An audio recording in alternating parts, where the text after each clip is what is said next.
باللہ من الشیطان الرجیم بسم اللہ الرحمن الرحیم الحمد للہ رب العالمین والصلاة والسلام علی سید الانبیاء والمرسلین اما بعد۔ آج انشاءاللہ تیسرے پارے کا خلاصہ بیان ہوگا۔ اللہ تبارک و تعالیٰ سے دعا ہے کہ اللہ تعالیٰ صحیح طرح سے بیان کرنے کی، سننے کی اور ہم سب کو سمجھنے پھر اس پر عمل کرنے کی توفیق عطا فرمائے۔ اللہ تبارک و تعالیٰ نے تیسرے پارے کی ابتدا میں انبیاء کرام علیہم السلام کے فضائل بیان فرمائے ہیں اور فرمایا تلک الرسل فضلنا بعضهم علی بعض کہ بعض انبیاء کو ہم نے بعض پر فضیلت دی ہے اور بعض کو ہم نے بہت زیادہ فضیلت دی ہے، اور اس سے مراد جناب محمد رسول اللہ صلی اللہ علیہ وسلم ہے۔ اسی پارے میں قرآن کریم کی سب سے اہم آیت جس کو آیت الکرسی کہتے ہیں وہ بھی ہے، جس میں اللہ تبارک و تعالیٰ کے اسماء اور اللہ تبارک و تعالیٰ کے نام اور اس کی ضمیریں سب سے زیادہ استعمال ہوئی ہیں ایک ہی آیت میں۔ اسی پارے میں اللہ تبارک و تعالیٰ نے حضرت ابراہیم علیہ السلام کے اس واقعے کا تذکرہ کیا ہے جس میں حضرت ابراہیم علیہ السلام نے ایک بادشاہ کے ساتھ مناظرہ کیا۔ حضرت ابراہیم علیہ السلام نے کہا کہ میرا رب وہ ہے جس نے آسمان کو پیدا، جس کے ہاتھ میں موت اور زندگی ہے، جس کے ہاتھ میں زندگی اور موت ہے، زندگی اور حیات ہے، میرا رب وہ ہے۔ بادشاہ نے کہا کہ میں بھی زندگی اور موت، میرے بھی ہاتھ میں زندگی اور موت ہے، میں بھی زندگی اور موت پر قدرت رکھتا ہوں۔ اور اس نے دو قیدیوں کو بلایا، ایک ایسا شخص جس کے رہائی کا فیصلہ ہو گیا تھا اسے قتل کر دیا، اور ایک دوسرے قیدی کے لیے جو ہے قتل کا فیصلہ ہو گیا تھا اور اسے آزاد کر دیا، اور کہا کہ میں بھی زندگی اور موت کا مالک ہوں۔ اس پر ابراہیم علیہ السلام نے کہا کہ ٹھیک ہے، میرا رب سورج کو مشرق سے اگاتا ہے، تم اسے مغرب سے طلوع کرو، تم اسے مغرب سے نکالو۔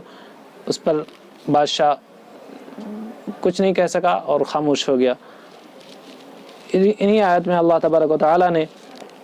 حضرت ابراہیم علیہ السلام کے اس واقعے کا بھی تذکرہ کیا ہے کہ حضرت ابراہیم علیہ السلام نے اللہ تبارک و تعالیٰ سے کہا کہ اللہ تم مردوں کو کیسے زندہ کرے گا؟ تو اللہ تبارک و تعالیٰ نے کہا کہ اے ابراہیم تم 4 پرندوں کو لو اور ان کے گوشت کو آپس میں ملا دو، اور پھر ان کے ٹکڑوں کو 4 پہاڑوں پر رکھ دو اور اسے بلاؤ۔ تو پھر جب حضرت ابراہیم علیہ السلام نے بلایا تو وہ پرندے بن کر کے ان کی طرف دوڑتے ہوئے چلے آئے۔ اللہ تعالیٰ نے کہا کہ اے ابراہیم جان لو کہ اللہ تبارک و تعالیٰ زبردست حکمت والا ہے۔ یعنی آیتوں میں اللہ تبارک و تعالیٰ نے صدقات کے فضائل بیان کرتے ہوئے اور صدقات کے احکام اور اس کے فضائل بیان کرتے ہوئے فرمایا مثل الذین ينفقون اموالهم فی سبیل اللہ کمثل حبۃ انبتت 7 سنابل فی کل سنبلۃ 100 حبۃ، کہ جو لوگ اللہ کے راستے میں خرچ کرتے ہیں، صدقہ اور خیرات کرتے ہیں،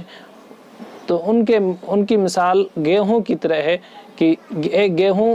کا ایک دانے سے 700 دانے اگتے ہیں۔ اس طرح سے جو صدقہ اور خیرات کریں گے ان کی بھی نیکیاں بڑھتی چلی جائیں گی، ملٹیپلائی ہوتی چلی جائیں گی۔ اللہ تبارک و تعالیٰ نے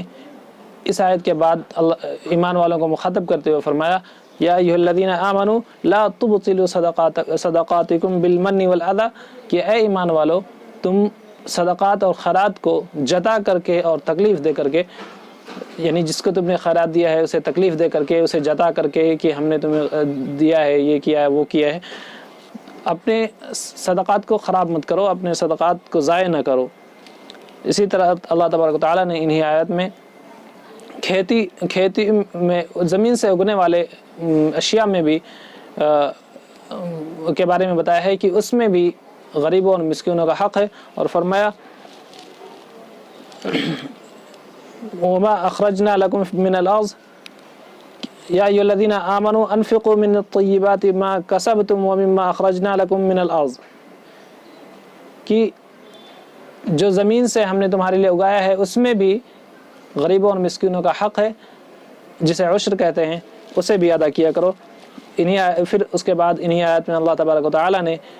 مستحقین کا تذکرہ کرتے ہوئے فرمایا للفقراء الذین احصروا فی سبیل اللہ لا يستطيعون ضربا في الأرض يحسبهم الجاهل أغنياء من التعفف، کہ بعض لوگ ایسے ہیں جن کے پاس کھانے کے لیے کچھ نہیں ہے مگر وہ کسی سے سوال نہیں کرتے، وہ سوال کرنے سے کتراتے ہیں. تو سب سے پہلا نمبر ایسے لوگوں کا ہے. سب سے پہلے تم اپنے صدقات اور خیرات کو ایسے لوگوں کو دیا کرو. انہی آیتوں میں اللہ تبارک و تعالی نے فرمایا کہ دکھا کر کے بھی خرچ کرو اور چھپا کر کے بھی خرچ کرو. دکھا کر کے خرچ کیوں کرنا ہے؟ دکھا کر کے اس لیے خرچ کرو، اس لیے صدقات و خیرات دکھا کر کے کرو تاکہ مقصد یہ ہو کہ دوسرے لوگ بھی راغب ہوں، دوسرے لوگوں کو ترغیب ہو اس بات کی کہ وہ بھی صدقہ اور خیرات کریں. انہی آیات میں اللہ تبارک و تعالی نے سود کے احکام نازل فرمائے، سود جو کہ صدقہ اور خیرات کے بالکل متضاد ہے، بالکل مخالف ہے. اور اللہ تبارک و تعالی نے فرمایا الذين يأكلون الربا لا يقومون إلا كما يقوم الذي يتخبطه الشيطان من المس، کہ جو لوگ سود کھاتے ہیں ان کا حشر قیامت کے دن بہت ہی بھیانک ہوگا. اللہ تبارک و تعالی نے انہی آیت میں اہل ایمان کو مخاطب کرتے ہوئے فرمایا یا ایھا الذین آمنوا اتقوا اللہ وذروا ما بقی من الربا، کہ اے ایمان والو اللہ سے ڈرو اور جو سود کے پیسے جو دوسروں کے پاس تمہارے رہ گئے ہیں اسے چھوڑ دو، اسے چھوڑ دو. اور اگر تم یہ ایسا نہیں کرتے، اگر سود کے پیسوں کو تم نہیں چھوڑو گے تو یاد رکھو اور سن لو کہ تمہارے خلاف اللہ اور اس کے رسول کا اعلان جنگ ہے. اسی طرح اللہ تبارک و تعالی نے سورہ بقرہ کے اخیر میں معاملات کے لکھنے کا تذکرہ کرتے ہوئے فرمایا یا ایھا الذین آمنوا اذا تداینتم بدین الی اجل مسمی فاکتبوہ، کہ اے ایمان والو جب تم کوئی معاملہ کرو آپس میں تو تم اسے لکھ لیا کرو اور ساتھ ہی ساتھ اس پر گواہ بنا لیا کرو. 2 مردوں کو گواہ بنا لیا کرو یا 1 مرد اور 2 عورتوں کو گواہ بنا لیا کرو. پھر انہی آیت میں سورہ بقرہ کے آخر میں اللہ تبارک و تعالی نے اہل ایمان کو دعا سکھائی اور فرمایا کہ قالوا سمعنا واطعنا وقالوا سمعنا واطعنا، اور فرمایا کہ اے ایمان والو تم یہ مت کہو کہ سمعنا وعصینا، جیسا کہ بنی اسرائیل نے کہا کہ ہم نے سنا لیکن مانیں گے نہیں، بلکہ تم یوں کہو کہ سمعنا واطعنا، کہ ہم نے سنا اور ہم اسے مانتے بھی ہیں اور مانیں گے بھی. اور اسی طرح اللہ تبارک و تعالی نے سورہ بقرہ کے بالکل اخیر میں فرمایا دعا بتائی کہ دعا یوں کیا کرو اور ساتھ ساتھ یوں دعا کیا کرو کہ واعف عنا واغفر لنا وارحمنا انت مولانا فانصرنا علی القوم الکافرین، کہ اے میرے پروردگار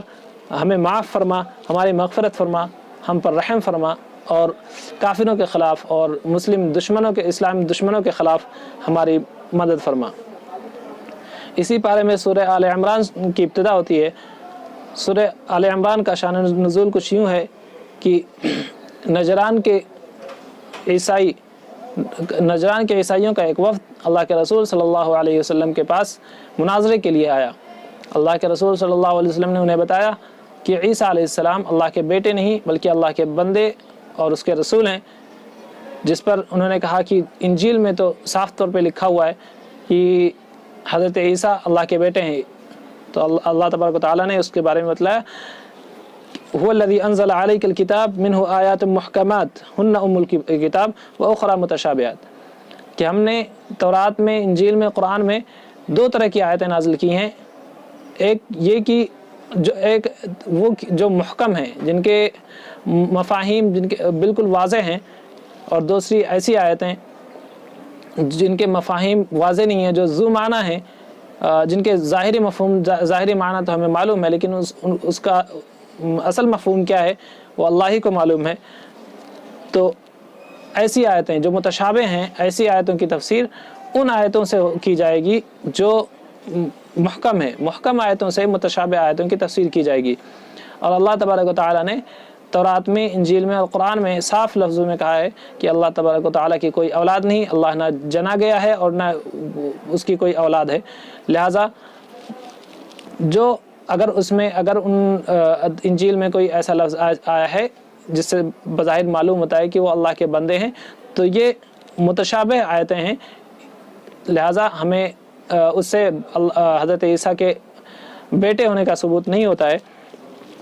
کیونکہ اللہ تبارک و تعالیٰ نے دیگر آیات میں اسے نفی کی ہے۔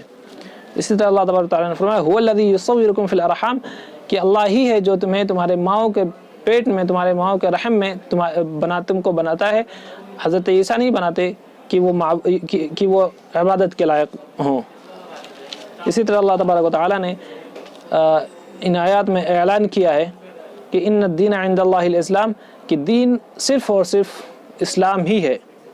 اس کے علاوہ کوئی اور دین قابل قبول نہیں ہے۔ اسی طرح اللہ تبارک و تعالیٰ نے فرمایا ان الذین یکفرون بآیات اللہ ویقتلون النبیین بغیر حق،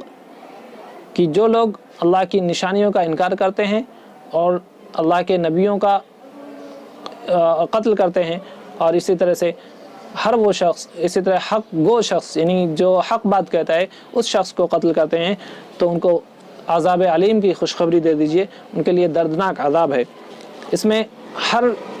طرح کا آدمی جو حق بات کہہ رہا ہو، اگر کوئی شخص اسے اٹھ کر کے قتل کر دیتا ہے حق بات کہنے والے کو، تو وہ شخص یعنی وہ قاتل بھی اس وعید میں شامل ہوگا۔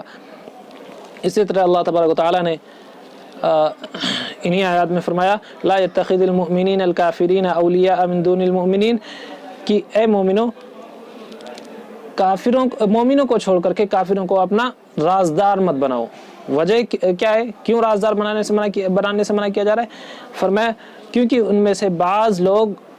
بعض کافر تمہارے دشمن ہیں جو تمہیں تکلیف پہنچا سکتے ہیں۔ اسی طرح اللہ تبارک و تعالیٰ نے ان آیتوں میں نہج بتایا کہ کس نہج کو فالو کرنا ہے، کس نہج کی اتباع کرنا ہے اللہ کو پانے کے لیے، اللہ کی محبت پانے کے لیے۔ اللہ تعالیٰ نے فرمایا قل ان کنتم تحبون اللہ فاتبعونی یحببکم اللہ، کہ آپ کہہ دیجئے، اے نبی آپ کہہ دیجئے کہ اگر تم اللہ سے محبت کرتے ہو تو میری اتباع کرو۔ اگر میری اتباع کرو گے تو اللہ تعالیٰ تم سے محبت کرنے لگے گا، اللہ تبارک و تعالیٰ تم سے محبت کرے گا۔ نہج صرف اور صرف اللہ جناب محمد رسول اللہ صلی اللہ علیہ وسلم کا ہے، اس کے علاوہ کوئی اور نہج نہیں۔ اسی طرح اللہ تبارک و تعالیٰ نے ان آیت میں اپنی سنت کا تذکرہ کرتے ہوئے فرمایا، جیسا کہ اللہ تبارک و تعالیٰ کی سنت رہی ہے کہ ہر زمانے میں اللہ تعالیٰ اپنے کچھ بندوں کو مختص کرتے تھے اپنی عبادت کے لیے اور اپنے پیغام کو لوگوں تک پہنچانے کے لیے، نبوت کے لیے۔ اللہ تبارک و تعالیٰ نے فرمایا ان اصطفى آدم ونوحا وآل ابراہیم وآل عمران علی العالمین، ان اللہ اصطفى آدم ونوحا وآل ابراہیم وآل عمران علی العالمین، کہ اللہ تعالیٰ نے سب سے پہلے حضرت آدم علیہ السلام کو نبوت کے لیے منتخب کیا، اور حضرت نوح اور آل ابراہیم اور آل عمران کو اللہ تبارک و تعالیٰ نے دنیا والوں پر فضیلت بخشی۔ انہی آیات میں اللہ تبارک و تعالیٰ نے حضرت عمران کی بیوی یعنی حضرت مریم علیہ السلام کی والدہ کا تذکرہ فرمایا ہے، اور ان کے اخلاص نیت کا تذکرہ بھی کیا ہے۔ اور پھر آگے اللہ تبارک و تعالیٰ نے حضرت مریم کا تذکرہ کرتے ہوئے فرمایا کہ فرشتوں نے حضرت مریم علیہ السلام کو خوشخبری دی کہ اللہ تبارک و تعالیٰ آپ کو بغیر زوج کے، بغیر شوہر کے آپ کو ایک بیٹا عطا فرمائیں گے، اور بیٹا کوئی معمولی بیٹا نہیں ہوگا، وہ بیٹا ایسا ہوگا وَيُكَلِّمُ النَّاسَ فِي الْمَهْدِ وَكَهْلًا، جو ماں کی گود میں بھی لوگوں سے بات کرے گا اور بڑھاپے کی عمر میں بھی لوگوں سے بات کرے گا۔ چونکہ حضرت عیسیٰ علیہ السلام بڑھاپے کی عمر کو پہنچنے سے پہلے آسمان پر اٹھا لیے گئے، اس سے صاف طور سے ثابت ہوتا ہے کہ قرب قیامت میں حضرت عیسیٰ علیہ السلام تشریف لائیں گے اور بڑھاپے کی عمر میں بھی لوگوں سے ہم کلام ہوں گے، اور اس طرح سے قرآن کریم کی یہ آیت پوری ہوگی۔ اسی طرح اللہ تبارک و تعالیٰ نے بنی اسرائیل کا تذکرہ کیا ہے کہ کس طرح سے انہوں نے حضرت عیسیٰ علیہ السلام کی مخالفت کی۔ حضرت عیسیٰ علیہ السلام نے دلیلوں پر دلیلیں دی اللہ کی وحدانیت اور اپنی نبوت کی، لیکن انہوں نے ایک بھی نہ مانی، اور انہوں نے اللہ کے رسول حضرت عیسیٰ علیہ السلام کے قتل کا پروگرام بنایا، منصوبہ بنایا، اور اللہ تعالیٰ نے حضرت عیسیٰ علیہ السلام کو ان سے بچا کر کے آسمان پر اٹھا لیا۔ اسی طرح اللہ تبارک و تعالیٰ نے بیان کیا ہے کہ حضرت عیسیٰ علیہ السلام کے آسمان پہ اٹھائے جانے کے بعد عیسائیوں نے حضرت عیسیٰ علیہ السلام کے بارے میں غلو کیا اور ان کو اللہ کا بیٹا کہنے لگے، اور کہنے لگے کہ کوئی شخص، کوئی انسان باپ کے بغیر پیدا نہیں ہو سکتا، اور حضرت عیسیٰ علیہ السلام باپ کے بغیر پیدا ہوئے، اس لیے وہ اللہ کے بیٹے ہیں۔ تو ان کی تردید کرتے ہوئے اللہ تبارک و تعالیٰ نے فرمایا کہ ان مثل عیسیٰ عند اللہ کمثل آدم، کہ عیسیٰ کی مثال اللہ تبارک و تعالیٰ کے نزدیک حضرت آدم کی سی ہے، کہ ہم نے حضرت آدم کو بغیر باپ اور بغیر ماں کے پیدا کیا، تو جب میں حضرت آدم کو بغیر باپ اور بغیر ماں کے پیدا کر سکتا ہوں تو حضرت عیسیٰ علیہ السلام کو صرف بغیر باپ کے کیوں نہیں پیدا کر سکتا۔ اسی طرح اللہ تبارک و تعالیٰ نے اس کے بعد فرمایا کہ اے نبی، اگر یہ لوگ اب بھی نہیں مانتے ہیں تو آپ ان کو مباہلے کا چیلنج کیجئے اور ان سے کہیے کہ اپنے اہل و عیال کو لے کے آئیں، اور ہم بھی اور میں بھی اپنے اہل و عیال کو لے کے آتا ہوں۔ اللہ تبارک و تعالیٰ جو حق پر ہے اسے باقی رکھے گا، اور جو ناحق پر ہے اللہ تبارک و تعالیٰ اسے ہلاک کر دیں گے۔ اس وقت حضرت عیسائی جو ہے وہ ڈر گئے اور انہوں نے مباہلے کا چیلنج قبول نہیں کیا۔ انہی آیت میں اللہ تبارک و تعالیٰ نے پھر ایک نرم انداز میں عیسائیوں کو اسلام کی دعوت دیتے ہوئے فرمایا، قل یا اہل الکتاب تعالوا الی کلمۃ سواء بیننا وبینکم الا نعبد الا اللہ ولا نشرک بہ شیئا، کہ اے اہل کتاب، آؤ اس کلمے کی طرف جو ہمارے اور تمہارے درمیان برابر ہے، کہ ہم اللہ کے سوا کسی کی عبادت نہیں کریں گے اور اس کے ساتھ کسی کو شریک نہیں ٹھہرائیں گے، اور اس کے ساتھ کسی کو شریک نہیں ٹھہرائیں گے۔ اللہ تبارک و تعالیٰ نے ایک نرم انداز میں ان کو اسلام کی طرف دعوت دی۔ اس کے بعد اللہ تبارک و تعالیٰ نے انہی آیات میں فرمایا،